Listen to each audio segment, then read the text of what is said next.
நபிகள் நாயகம் ஸல்லல்லாஹு அலைஹி வஸல்லம் அவர்கள் குர்ஆனுடைய தொடர்பை ஒரு வாகனத்துல போகிற நிலைமையில கூட ஓதிக்கிட்டே இருப்பாங்க. அப்ப குர்ஆனோடு ரசூலுல்லாஹ்வுக்கு ஆழமான தொடர்பு இருந்தும் கூட, அவர்களுடைய உள்ளத்தில் அது ஆழமாக பதிந்திருந்தும் கூட, நமக்கு சொல்பவர்களே அவர்கள் தான் என்று நிலைமை இருந்தாலும் கூட அந்த குர்ஆனோடு ரசூலுல்லாஹ்வுடைய தொடர்பு இருந்து கொண்டே இருந்தது. அதை அணுகிக் கொண்டே இருந்தாங்க, அதனுடைய கருத்துக்களை உள்வாங்கிக் கொண்டே இருந்தாங்க. அதுதான் அவர்களுக்கு பல்வேறு நேரங்களிலே அவர்களுடைய உள்ளத்தை ரசூலுல்லாஹ்வுக்கு தட்டி எழுப்பிக் கொண்டே இருந்தது, அழுகையை வர வைத்தது, மறுமையை குறித்த அச்சத்தை அவ்வப்போது ரசூலுல்லாஹ்வுடைய உள்ளத்திலே ஏற்படுத்தி கொண்டே இருந்தது. அப்ப இந்த தொடர்பு நமக்கு வேண்டும். நபிகள் நாயகம் ஸல்லல்லாஹு அலைஹி வஸல்லம் அவர்கள் இந்த குர்ஆனோடு கொண்டிருந்த அந்த தொடர்பை நம் வாழ்க்கைக்கு படிப்பினையாக எடுத்துக்கொண்டு இந்த குர்ஆனுடைய தொடர்பை நாம் மேம்படுத்தி அதை அந்த ரமலானோடு புதைத்து விடாமல், ரமலானோடு மூட்டை கட்டி விடாமல், ரமலானுக்கு பிறகும் ஒவ்வொரு நாட்களிலேயும் இந்த குர்ஆனோடு என்னுடைய தொடர்பு இருந்து கொண்டே இருக்கும் என்று அதனோடு தொடர்பு கொள்ளக்கூடிய மக்களாக இருக்க வேண்டும். எல்லாம் அல்ல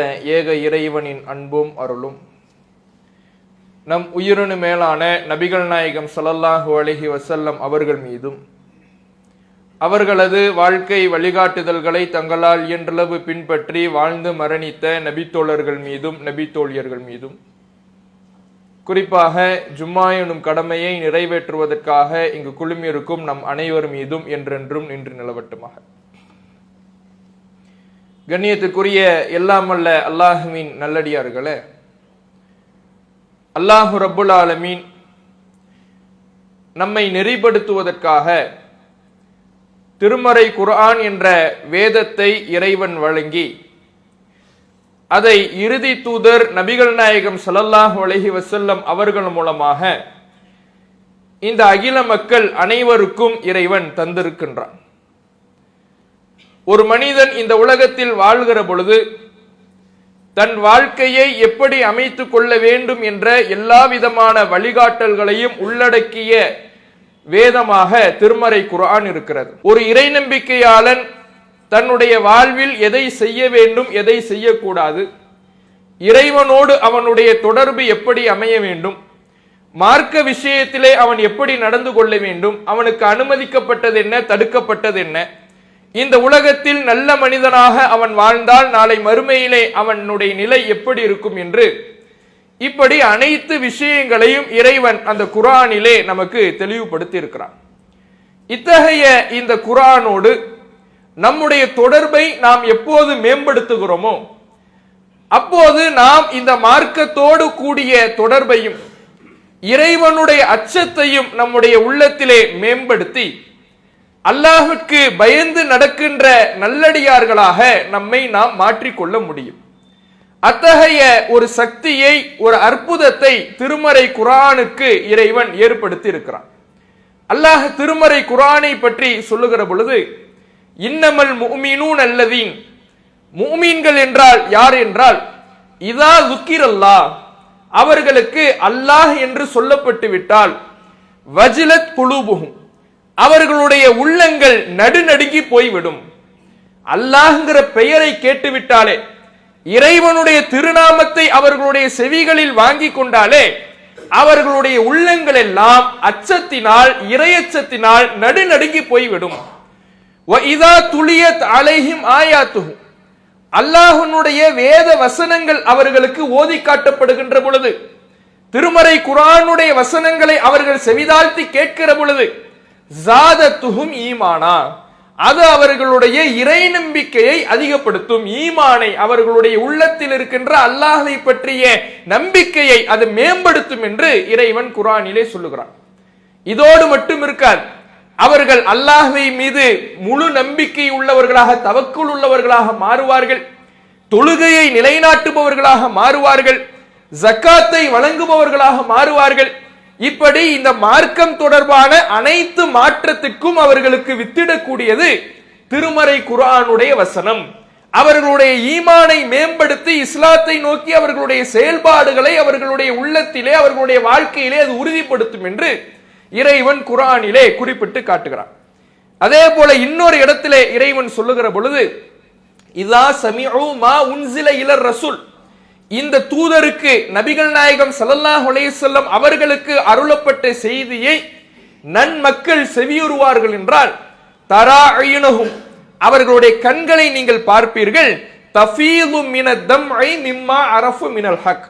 அந்த குர்ஆனிலே இறைவன் சொன்ன உண்மையை தெரிந்து கொண்டதற்காக அவர்களுடைய கண்களில் இருந்து கண்ணீர் வடிவதை பார்ப்பீர்கள். குர்ஆனை கேட்கின்ற பொழுது நபிகள் நாயகம் ஸல்லல்லாஹு அலைஹி வஸல்லம் அவர்களுக்கு அருளப்பட்ட செய்தியை அவர்கள் செவியுறுகிற பொழுது அவர்களுடைய கண்களில் கண்ணீர் வடியும். உண்மையை அவர்கள் தெரிந்து கொள்வார்கள், யதார்த்தத்தை புரிந்து கொள்வார்கள்.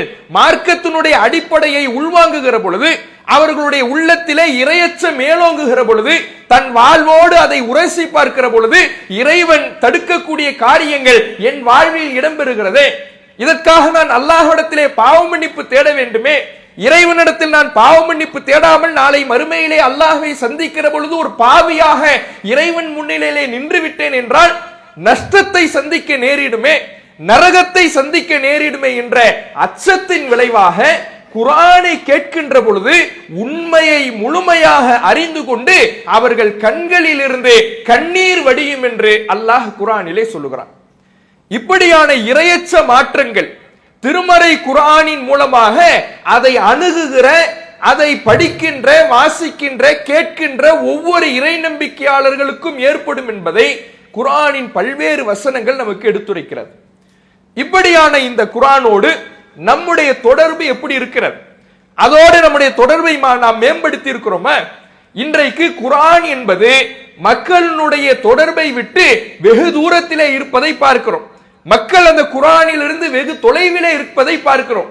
எந்த அளவிற்கு குர்ஆனை எடுத்து புரட்டுவதே இன்றைக்கு அபூர்வமான காரியமாக மாறிவிடுகிறது.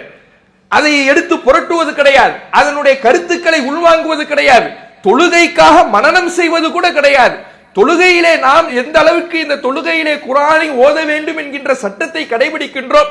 தொழுகைக்குன்னு நாம வந்து நின்னாலே நம்முடைய நாவுகளில் வரக்கூடிய சூரா குல் அஊது பி ரப்பின் நாஸ், குல் ஹுவல்லாஹு அஹத். இதை தாண்டி மனனம் செய்வதற்கு கூட முயற்சி எடுப்பது கிடையாது. அப்ப குர்ஆனை தொழுகையிலே அதை ஓத வேண்டும் என்ற சட்டத்திற்காக அதிக மனனம் செய்து அதனுடைய நன்மையை அடைவதற்கும் நம்முடைய முயற்சி குறைவாக இருக்கிறது. இரையச்சத்தை ஊட்டுகிற, பாடங்களையும் படிப்பினைகளையும் தருகிற குர்ஆனுடைய கருத்துக்களை உள்வாங்குவதற்கும் நம்முடைய முயற்சி இல்லாமல் இருக்கிறது. இன்றைக்கு குர்ஆனை படிப்பது என்பது அவ்வளவு இலகுவான விஷயமாக இருக்கிறது. தேடி பல தூர மைல்கள் கடந்து செல்ல வேண்டும் என்கின்ற அவசியம் இல்லை. நம்மிடத்தில் இன்றைக்கு குர்ஆன் புத்தக வடிவிலே மொத்தமாக தொகுக்கப்பட்டு இருக்கிறது. நம்முடைய போன்களிலே, ஸ்மார்ட் போன்களிலே குர்ஆன் இருக்கிறது, அதனுடைய மொழியாக்கம் இருக்கிறது. இருக்கின்ற இடத்திலேயே இருக்கின்ற நேரத்தை பயன்படுத்தி கொண்டு திருமறை குர்ஆனை படிப்பதற்கு எந்த சிரத்தையும் எடுக்காமல் படிப்பதற்கான அவ்வளவு வாய்ப்புகளும் வசதிகளும் இன்றைக்கு கொட்டி கிடக்கிறது. நபிகள் நாயகம் ஸல்லல்லாஹு அலைஹி வஸல்லம் அவர்களுடைய காலத்தை போன்று ஒருவர் சொல்ல இன்னொருவர் கேட்க வேண்டும் என்கின்ற நிலைமை கிடையாது. குர்ஆனை அறிய வேண்டும் என்றால் பல தூர மைல்கள் கடந்து செல்ல வேண்டும் என்கின்ற கட்டாயம் கிடையாது. இருக்கிற இடத்திலிருந்தே படிக்கலாம். ஆனால் படிப்பதற்கான மனம் இன்றைக்கு வருவது கிடையாது. சரி, படிக்கல, கேட்கிறோமா? குர்ஆனுடைய கருத்துக்களை செவிதாழ்த்தி கேட்பதற்கான முயற்சிகள் இன்றைக்கு நம்ம இடத்துல எப்படி இருக்கிறது? குர்ஆனை நான் தான் எடுத்து வைத்து படிக்கவில்லை. குர்ஆனுடைய வசனங்கள் சொல்லப்படுகிற, ஹதீஸ்கள் சொல்லப்படுகிற உரைகளின் மூலமாக அந்த குர்ஆனின் சட்டங்களை நான் கேட்கிறேன், குர்ஆனுடைய அறிவுரைகளை நான் உள்வாங்கிக் கொள்கிறேன் என்று அதற்கான முயற்சியாவது இன்றைக்கு நம்ம இடத்தில் இருக்கிறதா? ஒரு பயான் நிகழ்ச்சி என்று பள்ளிவாசலுக்கு அழைப்பு கொடுக்கப்பட்டு விட்டால் கூட அதெல்லாம் யூடியூப்ல வந்துடும், பேஸ்புக்ல லைவா வந்துடும், அதற்கு பிறகு பார்த்துக் கொள்ளலாம் என்று தட்டி கழிக்கிறோம். சரி, பேஸ்புக் யூடியூப்ல லைவ் வந்தா கூட அதற்கு பிறகு எடுத்து வைத்து அதை பார்ப்போமா? அங்கதானே இருக்கு, எங்க போயிடும்? பேஸ்புக்ல தானே இருக்கு, யூடியூப்ல தானே இருக்கு, எங்க போயிட போகுது? பொறுமையாக பார்த்துக் கொள்ளலாம். சரி, அடுத்த நாள் பார்ப்போமா, அதற்கு அடுத்த நாள் பார்ப்போமா, அது அங்கதானே இருக்க போகுது என்று அப்படியே நாம் தட்டி கழித்ததனுடைய விளைவு, அந்த அலட்சியம் நம்மை தொற்றிக் கொள்ளுகிற பொழுது ஷைத்தான் அதை விட்டு மடைமாற்றி நம்மை தூரமான ஒரு நிலைக்கு கொண்டு சென்று விடுகிறான். அப்ப குர்ஆனோடு கூடிய தொடர்பு இன்றைக்கு வசதி வாய்ப்புகள், அதை மேம்படுத்துவதற்கான வாய்ப்புகள் இருந்தும் கூட மதிமயங்கி அலட்சியப்படுத்துகின்ற காரணத்தினால் அதை விட்டு ரொம்ப தூரத்தில் இருக்கிறோம். எதிர் வர ரமலான் மாதம் வர இருக்கிறது. அப்ப இந்த ரமலான் மாதம் திருமறை குர்ஆன் அருளப்பட்ட மாதம். இந்த ரமலான் மாதத்திலேயாவது குர்ஆனை எடுத்து வைத்து ஓதுவதற்கான, அதை படிப்பதற்கான முயற்சிகள் எடுக்கிறோமா? எடுப்போம். எத்தனை நாட்களுக்கு எடுப்போம்? முதல் வாரம் இருக்குல்ல, அதுல ரொம்ப ஆர்வமா இருப்போம். ரமலான் மாதம் வந்துடுச்சுன்னா அந்த ரமலான் மாதத்தினுடைய முதல் வாரம் என்பது நல்ல ஆர்வத்தோடு குர்ஆனை எடுத்து வைத்து ஓதுவதற்கு படிப்பதற்கு முயற்சி காட்டுவோம். அதற்கு பிறகு அந்த 2வது வாரம் எல்லாம் அப்படியே கொஞ்சம் கொஞ்சமாக நம்முடைய தொடர்பு குர்ஆன்ல குறையும். 3வது வாரம் சொல்லவே தேவையில்லை. 4வது வாரத்துல கடைசி 10 நிலைமைகள்ல திரும்ப நாம அந்த குர்ஆனோடு கொஞ்சம் தொடர்பை மேம்படுத்துவோம்.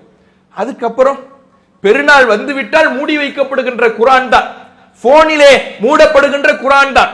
அதற்கு பிறகு அடுத்த ரமலானுக்கு தான் தேடி எடுக்கணும். போன்ல அன்யூஸ்டு ஆப்ஸ் இருக்கும், உபயோகிக்கப்படாத அப்ளிகேஷன் அப்படின்னு ஒரு ஆப்ஷன் கொடுத்திருப்பான். அதை ஓபன் பண்ணி பாத்தீங்கன்னா குர்ஆன் தான் ஃபர்ஸ்ட்ல இருக்கும். ஏன் அது ஓபன் பண்றதே கிடையாது, அதை எடுத்து வாசிப்பது கிடையாது, படிப்பது கிடையாது. இப்படி குர்ஆனோடு நம்முடைய தொடர்பு வெகு தொலைவில் இருக்கிறது.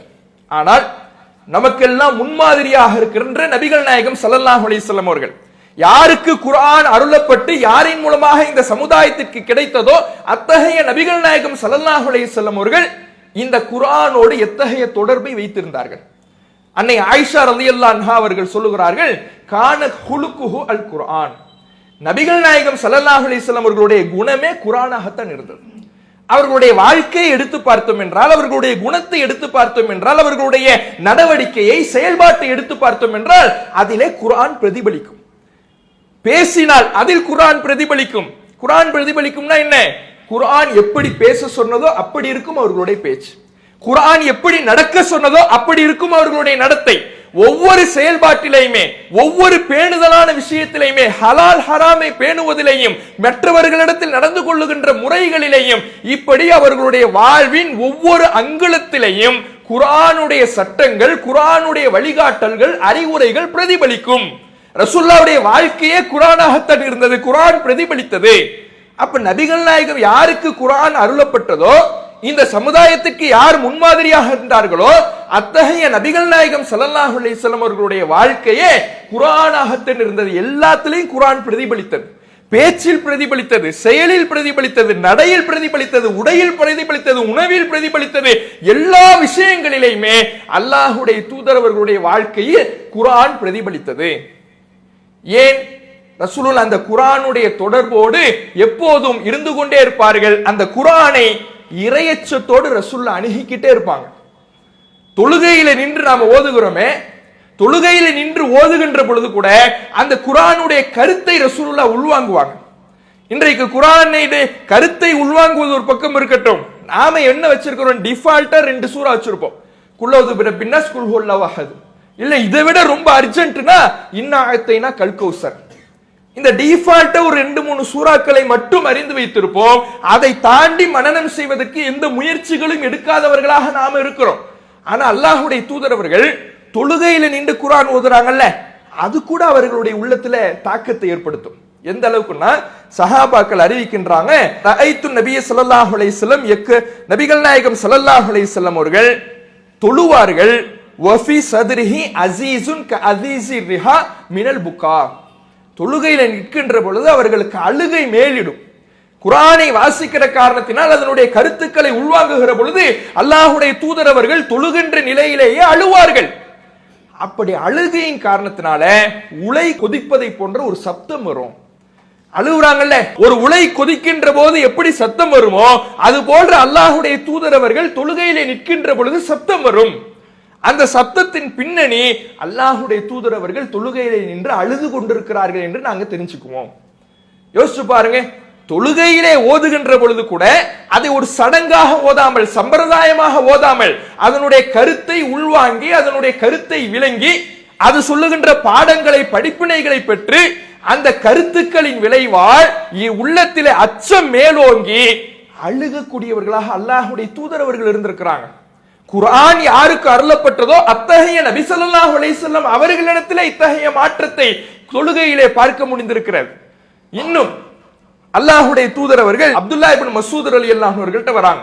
அப்துல்லாஹ் இப்னு மஸ்ஊத் ரலியல்லாஹு அன்ஹு அவர்களிடம் வந்து இக்ரா அலைய, எனக்கு குர்ஆனை ஓதி காட்டுங்கள் அப்படிங்கிறாங்க. அவர் கேட்கிறார் ஆச்சரியமா, ஆக்ரவு அலைக்க வ அலைக்க உன்சில், உங்களுக்கு தானே குர்ஆனை அருளப்பட்டிருக்குது, குர்ஆனே உங்களுக்கு தான் அருளப்படுது, நீங்கள் சொல்லித்தான் நாங்களே கேட்கிறோம், நீங்கள் சொல்லித்தான் நாங்களே மனனம் செஞ்சுக்கிறோம், நான் எப்படி அல்லாஹ்வுடைய தூதரை உங்களுக்கு ஓதுவது? இப்படி அவர் ஆச்சரியத்தோடு கேட்கிறார். அப்ப ரசூலுல்லாஹ் சொன்ன பதில பாருங்க, ஃபஇன்னி உஹிப்பு அன் அஸ்மஅஹு மின் கைரி, பிறர் ஓத நான் செவிதாழ்த்தி கேட்கணும்னு விரும்புறேன். அவங்களுக்கு தான் குர்ஆன், மொத்த குர்ஆனும் மனப்பாடம், மொத்த குர்ஆனும் உள்ளத்தில் இருக்கிறது, பதிந்திருக்கிறது. அப்படி உள்ளத்துல பதிஞ்சிருந்தாலும் யாராவது சொல்ல குர்ஆனை நான் கேட்கணும். எத்தனை பேர் விரும்புறோம் இன்னைக்கு குர்ஆனை கேட்க வேண்டும், குர்ஆனுடைய அறிவுரைகளை கேட்க வேண்டும், பயான்களை கேட்க வேண்டும், எத்தனை பேர் விரும்புகிறோம். ஆனால் ஒட்டுமொத்த குர்ஆனையும் தெரிஞ்ச ரசூலுல்லாஹ் விரும்பி இருக்கிறாங்க. இன்றைக்கு பயான்களுக்கு மக்கள் அதிகமாக வராமல் இருப்பதற்கு காரணம் என்ன தெரியுமா? அவன் என்னத்தை எல்லாம் சொன்னது தானே, குர்ஆன்ல ஏற்கனவே நமக்கு தெரிஞ்சது தானே, எல்லாம் கேள்விப்பட்ட செய்தி தானே அப்படின்னு நாம பயான்கள்ல உரைகள்ல இஸ்லாத்தை குர்ஆனை கேட்பதற்கு பின்தங்கி நிற்கிறோம். ஆனா ஒட்டுமொத்த குர்ஆனையும் தெரிந்த அல்லாஹ்வுடைய தூதரவர்கள் எனக்கு தான் எல்லாமே தெரியுமே, இதுக்கப்புறம் ஏன் இன்னொருத்தர் ஓத நான் கேட்கணும் அப்படின்னு முடிவு பண்ணல. இன்னொருத்தர் ஓத நான் கேட்க விரும்புகிறேன் ரசூலுல்லாஹ் சொல்றாங்க. உடனே அவர் ஓதுகிறார், சூரத்து நிசாவை ஓதுகிறார். ஓதிக்கொண்டே வருகின்ற பொழுது அதிலே ஒரு இடம், சூரத்து நிசாவுடைய ஒரு வசனம், ஃபகைஃப இதா ஜிஅனா மின் குல்லி உம்மத்தின் பிஷஹீத் வஜிஅனா பிக அலா ஹாஉலாஇ ஷஹீதா, ஒவ்வொரு சமுதாயத்தையும் அதன் சாட்சியாளரோடு மறுமை நாளிலே நாம் கொண்டு வந்து நிறுத்துகின்ற பொழுதும், உம்மை நபியே உங்களை இந்த மக்களுக்கு இந்த சமுதாயத்துக்கு சாட்சியாளராக கொண்டு வந்து நிறுத்துகின்ற பொழுதும் நிலைமை எவ்வாறு இருக்கும்னு யோசிச்சு பாருங்க. மறுமையை நினைவூட்டுகின்ற வசனம். ஒவ்வொரு இறை தூதரும் அவரவர்கள் சமுதாயத்துக்கு சாட்சியாளராக கொண்டு வந்து நிறுத்தப்படுவார்கள். இந்த நபி கரெக்டா எடுத்து வச்சு விட்டாரா, இந்த மக்களுக்கு நீங்கள் எடுத்து சொல்லிவிட்டீர்களா, இப்படியான விசாரணை ஒவ்வொரு நபிக்கும் கொண்டு வந்து நிறுத்தப்படும்.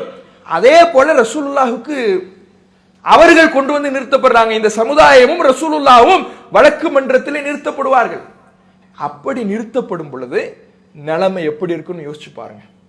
இந்த வசனம் வந்த உடனே ஓதிக்கொண்டிருந்த அப்துல்லா இப்னு மஸ்ஊத் ரலியல்லாஹு அவர்களிடம் நபிகள் நாயகம் ஸல்லல்லாஹு அலைஹி வஸல்லம் அவர்கள் அம்சிக் போதும் போதும் என்னால் தாங்க முடியவில்லை என்று அல்லாஹ்வுடைய தூதர் அவர்கள் அப்துல்லா இப்னு மஸ்ஊத் ரலியல்லாஹு அவர்களிடம் நிப்பாட்ட சொல்றாங்க.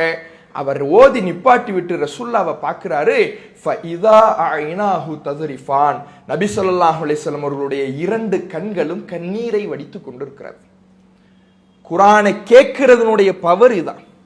அதை உளப்பூர்வமாக இறையச்சத்தோடு கவனத்தோடு அதை கேட்கின்ற பொழுது, மறுமையினுடைய நினைவூட்டல் வருகின்ற பொழுது, நரகத்தை பற்றி எச்சரிக்கை வருகின்ற பொழுது, இறைவனின் பிடியின் கடுமை பற்றி வருகின்ற பொழுது, அது இறையச்சவாதிகளின் உள்ளத்தை உருகுலைத்து விடும், நடுநடுங்க செய்துவிடும், கண்களிலே கண்ணீரை விளைவித்து விடும். எல்லாவற்றையும் தெரிந்தவர்களாக அல்லாஹ்வுடைய தூதர் இருந்தாலும் ஒட்டுமொத்த குர்ஆனுடைய கருத்தும் அவர்கள் விளங்கியதுதான் என்றாலும் பிறர் ஓத கேட்கின்ற பொழுது அந்த குர்ஆன் அவர்களுடைய உள்ளத்திலே ஒரு தாக்கத்தை, ஒரு மாற்றத்தை உருவாக்கி அவர்களை கண்ணீர் வட வைத்திருக்கிறது.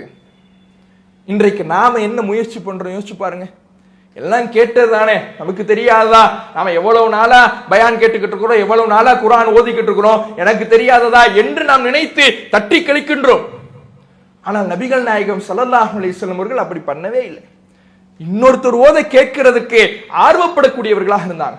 இது போல ஒவ்வொரு கட்டத்திலையும் இந்த குர்ஆனோடு கூடிய நபி ஸல்லல்லாஹு அலைஹி வஸல்லம் அவர்களுடைய தொடர்பு, அதை அணுகக்கூடிய முறை இருந்து கொண்டே இருந்தது. ஒரு நாள் அல்லாஹ்வுடைய தூதர் அவர்கள் குர்ஆன் ஓதுறாங்க. குர்ஆன் ஓதுகிற பொழுது இரண்டு வசனங்களை நினைவு கூர்ந்து ஓதுறாங்க. ஒரு வசனம் இப்ராஹிம் நபி அவர்கள் தன்னுடைய சமுதாயம் குறித்து இறைவனிடத்திலே தெரிவிக்கின்ற ஒரு வசனம். ரப்பி, இறைவா, இன்னஹுன்ன அضللن كثيرا من الناس, இந்த சிலைகள், இவர்கள் வணங்குகிற இந்த கடவுள்கள் அதிகமான மக்களை வழிகெடுத்து விட்டது. ஃபமன் தபிஅனி ஃபஇன்னஹு மின்னி, என்னை யார் பின்பற்றி நடந்தாரோ அவரே என்னை சார்ந்தவர். வமன் அசானி, யார் எனக்கு மாறு செய்தாரோ இறைவா நீயே மன்னிப்பவன், நீ பாத்துக்க அப்படிங்கிறாங்க இப்ராஹிம் நபி. இந்த வசனத்தை ரசூலுல்லாஹ் ஓதுறாங்க. ஓதிட்டு அடுத்தது ஈசா நபி அவர்கள் இறைவனிடத்திலே பேசுகின்ற விதமாக இன்னொரு வசனத்தை ஓதுறாங்க. இன் துஅذிபுஹும், இறைவா நீ அவர்களை தண்டித்தால், இந்த மக்களை எல்லாம் இவர்கள் செய்த பாவங்களின் காரணமாக இறைவா நீ அவர்களை தண்டித்தால் அவர்கள் உன்னுடைய அடிமைகள், நீ என்னனாலும் பண்ணிக்கலாம். அதே சமயம் அவர்களை நீ மன்னித்தால் அன்தல் அசீசுல் ஹக்கீம், நீயே மிகைத்தவன் நுண்ணறிவாளன், நீ தண்டிக்கவும் செய்யலாம் மன்னிக்கவும் செய்யலாம். இப்ராஹிம் நபியும் அதே, தண்டிக்கவும் செய்யலாம் மன்னிக்கவும் செய்யலாம். இந்த இரண்டு நபிமார்கள் தன் சமுதாயம் குறித்து அல்லாஹ்விடத்திலே பேசிய அந்த வார்த்தைகளை, வசனங்களை, திருமறை குர்ஆனுடைய ஆயத்துகளை அல்லாஹ்வுடைய தூதர் அவர்கள் ஓதிவிட்டு இந்த கருத்தை உள்வாங்கின உடனே ரசூலுல்லாஹ் அழ ஆரம்பிச்சிட்டாங்க. இறைவனிடத்திலே கையேந்துகிறார்கள். இந்த வசனத்தை ஓதி முடித்தவுடன், அந்த கருத்துக்களை பார்த்தவுடன் ஒவ்வொரு நபிமார்களும் தன்னுடைய சமுதாயத்துக்காக அல்லாஹ்விடத்திலே பிரார்த்தித்து விட்டார்கள். தன் சமுதாயத்தை தண்டிப்பதாக இருந்தாலும் மன்னிப்பதாக இருந்தாலும் நான் பொருந்திக் கொள்கிறேன், இறைவா நீ தண்டித்தாலும் அவர்கள் உன்னுடைய அடிமைகள், நீ மன்னிக்க விடு என்று மன்னிப்பையும் பிரதானப்படுத்தி அவர்கள் கேட்டுவிட்டார்கள் என்பதை உணர்ந்தவுடன் அல்லாஹ்விடத்திலே கையேந்தி அல்லாஹும்ம உம்மத்தி உம்மத்தி, இறைவா என் சமுதாயம் என் சமுதாயம் என்று இந்த சமுதாயம் குறித்த கவலையை, இந்த சமுதாயத்தினுடைய மறுமை நலனுக்காக அல்லாஹ்விடத்துல அல்லாஹ்வுடைய தூதர் அவர்கள் அழுது கொண்டே பிரார்த்தனை செய்றாங்க. அழுதுகிட்டே இருக்கிறாங்க. அல்லாஹ் ஜிப்ரீல் அலைஹிஸ்ஸலாம் அவர்கள் அனுப்புறான். ஏன் இவர் அழுகிறார்னு கேட்டுட்டு வாங்க. அல்லாஹ்வுக்கு தெரியும் இறைவன் அப்படியான ஒரு ஏற்பாட்டை செய்கிறான். ஏன் அழுகிறீங்க? ரசூலுல்லாஹ் சொல்றாங்க, இந்த வசனத்தை ஓதுனேன், ஒவ்வொரு நபிமார்களும் தன் சமுதாயம் குறித்து அல்லாஹ்விடத்தில் பேசி இருக்கிறாங்க. நான் என் சமுதாயத்தை குறித்து இறைவனிடத்திலே பேசும் விதமாக அவர்களுடைய மறுமை நலனிலே அக்கறை கொண்டவனாக நான் அல்லாஹ்விடத்திலே கையேந்தினேன். ஜிப்ரீல் அலைஹிஸ்ஸலாம் மூலமாக அல்லாஹ் ரசூலுல்லாஹ்வுக்கு சொல்றான், இன்னா சனுர்லிக ஃபி உம்மத்திக், உங்களுக்கு உங்க சமுதாய விஷயத்துல மறுமையில ஒரு திருப்திகரமான நிலையை நாம ஏற்படுத்துவோம்.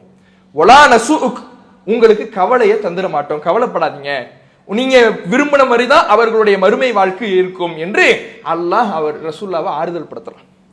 யோசிச்சு பாருங்க, குர்ஆன் வசனத்தை ஓதுறாங்க, மறுமை தொடர்பான நிகழ்வு, தன் சமுதாயத்தினுடைய மறுமை நலனிலே அக்கறை கொண்டவர்களாக அல்லாஹ்வுடைய தூதரவர்கள் உடனே அல்லாஹ்விடத்துல கையேந்துறாங்க. இதுதான் பாடம், இதுதான் படிப்பினை. இப்ராஹிம் நபி தன் சமுதாயத்திற்காக கேட்டுவிட்டார், ஈசா அலைஹிஸ்ஸலாம் அவர்கள் தன் சமுதாயத்திற்காக கேட்டுவிட்டார், நானும் என் சமுதாயத்துக்காக கையேந்தணுமே, உடனே பாடம் பெற்றாங்க பாருங்க, உடனே படிப்பினை பெறாங்க பாருங்க. எத்தனை பேர் நாம் அப்படி இருந்திருக்கிறோம், எத்தனை வரலாறுகளை கேட்டிருக்கிறோம். இப்ராஹிம் நபியினுடைய வரலாறை படிக்கின்றோம், இஸ்மாயில் நபியினுடைய வரலாறை படிக்கின்றோம், பல நபிமார்களுடைய வரலாறை படிக்கின்றோம். அந்த வரலாறுகளின் மூலமாக நாம் உடனே அதனுடைய பாடத்தை நம் வாழ்க்கைக்கு கொண்டு வந்து செயல்படுத்துகிறோமா? ரசூலுல்லாஹ் செஞ்சாங்க, குர்ஆன் அருளப்பட்ட அல்லாஹ்வுடைய தூதர் செஞ்சாங்க. அப்ப இதுதான் குர்ஆன் ஏற்படுத்த வேண்டிய மாற்றம். குர்ஆனோடு நபிகளாருடைய தொடர்பு அப்படித்தான் இருந்தது. நாம இன்னைக்கு ஒரு நாள் எடுப்போம் குர்ஆனை, 10 நாள் மறந்துடுவோம், ஒரு மாசம் மறந்துடுவோம், இல்ல ஒரு வருஷம் கூட மறந்துடுவோம். அந்த குர்ஆன் எங்கன்னு பின்னாடி தேடி எடுக்கக்கூடிய நிலைமையில இருந்தோம். ஆனா ரசூலுல்லாஹ்வுக்கு குர்ஆனுடைய தொடர்பு, குர்ஆனை வாசிக்கிற, குர்ஆனை படிக்கிற, குர்ஆனை ஓதுகிற அல்லது பிறர் ஓத கேட்கின்ற தொடர்பு இருந்துகிட்டே இருந்துச்சு. அல்லாஹ்வுடைய தூதர்கள் ஒரு வாகனத்தில் அமர்ந்து பயணம் செஞ்சுக்கிட்டு போற அந்த நேரத்தில் கூட குர்ஆனை ஓதுவாங்களாம். இன்னைக்கு நாம என்ன பண்ணுவோம், வாகனத்தில் ஏறிட்டாலே பாட்டு கேட்கக்கூடிய ஒரு சூழல் நிகழ்கிறது. ஹெட்போனை போட்டோமா, பாட்டு கேட்டோமா, ஏதாவது இப்படியான சில மக்கள், சில இளைஞர்கள் செயல்படுவதை பார்க்கிறோம். அல்லது சும்மாவது வேடிக்கை, சும்மா உட்கார்ந்தா கூட வேடிக்கை பார்த்துக்கிட்டு போவோம், ஏதாவது வேடிக்கை பார்த்துட்டு போவோமே, இப்படி நம்முடைய நிலைமை இருக்கு. ஆனால் அல்லாஹ்வுடைய தூதர் அவர்கள் வாகனத்தில் அமர்ந்த நிலையில் கூட குர்ஆனை ஓதி இருக்கிறாங்க. அல்லாஹ்வுடைய தூதர் அவர்கள் தன்னுடைய ஒட்டகத்தின் மீது அமர்ந்தவர்களாக சூரத்துல் ஃபத்ஹ் அந்த அத்தியாயத்தை அல்லாஹ்வுடைய தூதர் அவர்கள் ஓதக்கூடியவர்களாக இருந்திருக்கிறார்கள் என்பதை நம்ம ஹதீஸ்கள்ல பார்க்கிறோம். அப்ப யோசிச்சு பாருங்க, நபிகள் நாயகம் ஸல்லல்லாஹு அலைஹி வஸல்லம் அவர்கள் இந்த குர்ஆனுடைய தொடர்பை ஒரு வாகனத்துல போகிற நிலைமையில கூட ஓதிக்கிட்டே இருப்பாங்களாம். அப்ப குர்ஆனோடு ரசூலுல்லாஹ்வுக்கு ஆழமான தொடர்பு இருந்தும் கூட, அவர்களுடைய உள்ளத்தில் அது ஆழமாக பதிந்திருந்தும் கூட, நமக்கு சொல்பவர்களே அவர்கள்தான் இன்று நிலைமை இருந்தாலும் கூட அந்த குர்ஆனோடு ரசூலுல்லாஹ்வுடைய தொடர்பு இருந்து கொண்டே இருந்தது. அதை அணுகிக் கொண்டே இருந்தாங்க, அதனுடைய கருத்துக்களை உள்வாங்கிக் கொண்டே இருந்தாங்க. அதுதான் அவர்களுக்கு பல்வேறு நேரங்களிலே அவர்களுடைய உள்ளத்தை ரசூலுல்லாஹ்வுக்கு தட்டி எழுப்பிக் கொண்டே இருந்தது, அழுகையை வர வைத்தது, மறுமையை குறித்த அச்சத்தை அவ்வப்போது ரசூலுல்லாஹ்வுடைய உள்ளத்திலே ஏற்படுத்தி கொண்டே இருந்தது. அப்ப இந்த தொடர்பு நமக்கு வேண்டும், இந்த குர்ஆனுடைய தொடர்பு நமக்கு வேண்டும். இதையெல்லாம் பாடமாக எடுத்துக்கொண்டு நபிகள் நாயகம் ஸல்லல்லாஹு அலைஹி வஸல்லம் அவர்கள் இந்த குர்ஆனோடு கொண்டிருந்த அந்த தொடர்பை நம் வாழ்க்கைக்கு படிப்பினையாக எடுத்துக்கொண்டு வருகின்ற ரமலான் இருந்து இந்த குர்ஆனுடைய தொடர்பை நாம் மேம்படுத்தி அதை அந்த ரமலானோடு புதைத்து விடாமல், ரமலானோடு மூட்டை கட்டி விடாமல், ரமலானுக்கு பிறகும் ஒவ்வொரு நாட்களிலேயும் இந்த குர்ஆனோடு என்னுடைய தொடர்பு இருந்து கொண்டே இருக்கும் என்று அதனோடு தொடர்பு கொள்ளக்கூடிய மக்களாக இருக்க வேண்டும். அல்லாஹ் குர்ஆனிலே இந்த திருமறை குர்ஆனை பற்றி சொல்லி காட்டுகிறான். அல்லாஹு நஸ்ஸல அஹ்ஸனல் ஹதீஸ் கிதாபன் முத்தஷாபிஹன் மசானி. அல்லாஹ் உங்களுக்கு அழகான செய்தியை தந்திருக்கிறான். இது திரும்ப திரும்ப ஓதப்படும் செய்தியாக இருக்கிறது. ஒன்றுக்கு ஒன்று ஒத்த கருத்திலமைந்த செய்தியாக இருக்கிறது. அழகான செய்தியை குர்ஆனை உங்களுக்கு வேதமாக இறைவன் தந்திருக்கிறான். தக்ஷஇரு மின்ஹு ஜுலூதுல்லதீன யக்ஷௌன ரப்பஹும். இறைவனை அஞ்சக்கூடியவர்களுடைய மேனிகள் எல்லாம் இந்த குர்ஆனுடைய கருத்துக்களால் சிலிர்த்து போய் விடுகிறது. சும்ம தலீனு ஜுலூதுஹும் வ குலூபுஹும் இலா திக்ரில்லாஹ். பிறகு அவர்களுடைய உடலும் உள்ளமும் அல்லாஹ்வை நினைப்பதற்காக பணிந்து போய் விடுகிறது. மேனி சிலிர்த்து விட்டு குர்ஆனை கேட்ட உடனே என்னடா இது அப்படின்னு போயிட மாட்டாங்க. அவர்களுடைய உடலும் உள்ளமும் அல்லாஹ்வை நினைப்பதற்காக பணிந்து போய்விடும். அல்லாஹ்விடத்துல நாம துதிக்க வேண்டுமே, இறைவனிடத்தில் மன்னிப்பு கேட்க வேண்டுமே, இறைவனிடத்தில் நாம பாதுகாப்பு தேட வேண்டுமே என்று ஒவ்வொரு தருணத்திலையும் இறைவனை நினைவு கூறுவதற்காக அவர்களுடைய வாழ்வே பணிந்து விடும் என்று அல்லாஹ் சொல்கிறான். அப்ப அத்தகைய இறை நினைப்பு நம்முடைய வாழ்நாள் முழுவதும் தொடர வேண்டும் என்றால், நம் வாழ்நாள் முழுவதும் நம்முடைய ஒவ்வொரு செயல்பாட்டிலையும் குர்ஆன் பிரதிபலிக்க வேண்டும் என்றால், அல்லாஹ்வுடைய தூதரவர்களை முன்மாதிரியாக கொண்ட இந்த சமூகம் ரசூலுல்லாஹ்வுடைய குணம் வாழ்வு எப்படி குர்ஆனாக இருந்தது என்று சொல்லப்படுகிறதோ அதுபோல நம்முடைய குணம் குர்ஆனாக பிரதிபலிக்க வேண்டும் என்றால் ஒவ்வொரு நாளும் குர்ஆனோடு நம்முடைய தொடர்பை நாம் மேம்படுத்த வேண்டும். அல்லாஹ் அதற்கான வாய்ப்பை நம் வாழ்வில் ஏற்படுத்துவானாக என்று சொல்லி எனது உரை நிறைவு செய்கின்றேன். அஸ்ஸலாமு அலைக்கும்.